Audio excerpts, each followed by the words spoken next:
Okay, so you asked me if I can tell you a little bit about my grandfather, who's Yahrtzeit is today.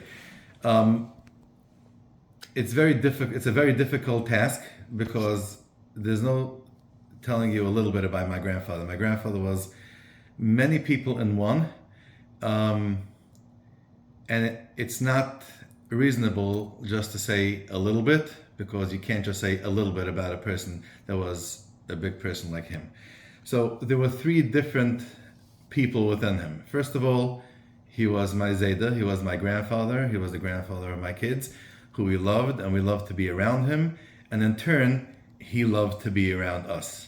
Whenever he was by our house, he was 80 years old, he got down on the floor, played with my kids, played with my nephews and nieces, built train tracks with them, watched my kids play. He was very into playing with the grandchildren and watching them play. He was a Zayda. He was a grandfather, like any other grandfather. As far as he was also a tremendous Talmid Chacham. He was a Rav. He had smicha. He had Yair Yadin from many Gedolim, including the Yarden of Rav Zechron Levracha. He had a very close kesher with the Stipler. He was a person that lived for the Rabbi Shalom every day. His daily thing was in the morning was, how can I be a better person? So much so that he used to have a picture of a mother on a Stipler, and he used to look at his grandfather's picture and say, when I come up there, this is my grandfather, what are they going to say about me? They wanted much more from me. He used to be sometimes the Bal Tefillah for davening Kabbalah Shabbos. I can only imagine it because I can replay it because I've lived through it. But when he went up to the Umad to daven Kabbalah Shabbos, his L'chadoidi was fire, beyond fire. It was as Yahrtzeit as you can possibly get. There was a story a number of years ago. There was a Shabbaton at a retreat. There were many Jews, many non-Jews, different people from different religion, and it was Shabbos Mavarchim. And he got up they were mechabed him with Rosh Chodesh benchen, and he got up to say the Yahrtzeit, and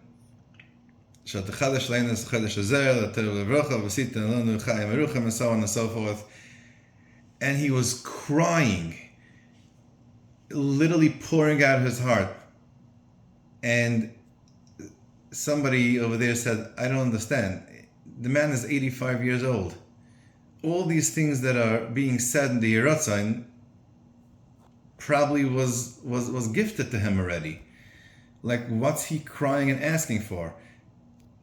And then he figured out that he's crying for everybody standing there. There were 200 men and women there, not a dry eye in the place. He was a real person that put his heart into everything. He was a Baal Managan. He made a lot of different songs, including Hashia Samecha, which is very famous. And he asked to be brought to burial with that song, and he told it to me numerous times. He said, when they bury a person, the Malach Chabola come to be Mekatrig on the person, but the Malach Chabola is not going to come because they're going to see people walking around, they're dancing a Shia Samecha, they're going to think that's a chasana. So he asked for it, and that's what he got. And then he was probably one of the top psychiatrists and physicians in the United States and in the world, actually. And his thing was, first of all, he helped many people, Jews, non-Jews, every religion, every culture, tens of thousands or hundreds of thousands of patients.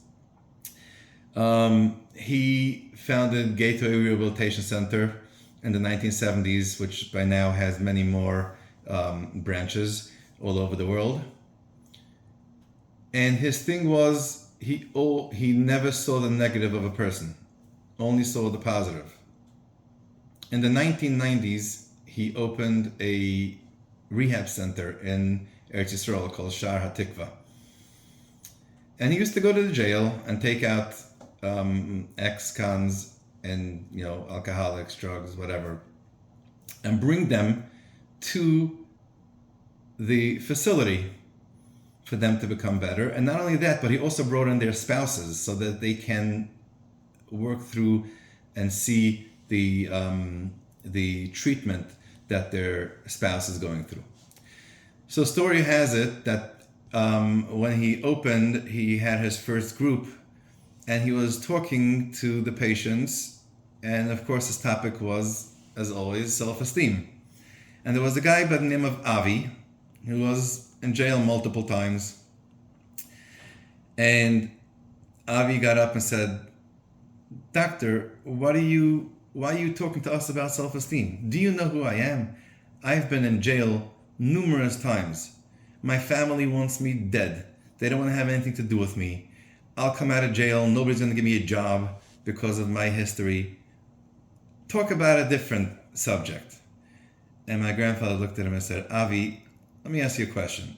Did you ever pass a jewelry store and look into the window? Many diamonds. Did you ever think for a second where those diamonds are coming from? What those diamonds were before they were diamonds? If we normal people walk in the street and find something like that on the ground full of dirt, we would say it's a piece of glass and we'll throw it away. The diamond dealers take this piece of dirt and uncover the diamond from within, which is worth many, many thousands of dollars." He said, "Avi, this is what we do here. Everybody has a blemish. Everybody has dirt. I am here to uncover the dirt and find the diamond neshama from within." Story has it that Avi stayed with the facility for a while, got back on track, cleaned himself up, and became a construction worker. A few months after he left the facility, the secretary calls him and said, "Avi, I need a favor from you. There's an elderly person who was nifter, and his family called that they want to donate all the furniture from this person's house to Shar HaTikva, to the facility. Can you please pick it up and deliver it here?" Of course, Avi said no problem. And he went and he picked up the furniture. As he's carrying a torn couch up the steps of the facility, an envelope with 5,000 shekel fell out of the couch. And Avi picked up the phone, called the family to return that money. And he came back to my grandfather and he said, "I am so happy with myself. Years ago, I used to steal 5 shekel, 10 shekel from somebody to be able to go buy some crack or some dope. And now, I didn't think twice. I am a diamond. I am a diamond, and you uncovered my beauty." And he walked downstairs and put a big sign on the door of the facility, Diamond Polishing Center. And that's what my grandfather was. He polished diamonds. He found only the good in people, never judged somebody, had an ear for anybody. He could have sat down with anybody and everybody. Whenever I called him, people used to call me and say, "I need your grandfather, can I talk to him?" I made that phone call, there was never a no. There were people that flew to Eretz Yisrael after he retired, and he wasn't even working anymore to get that conversation with him. And he helped many different organizations for drug and alcohol and abuse, and others open up.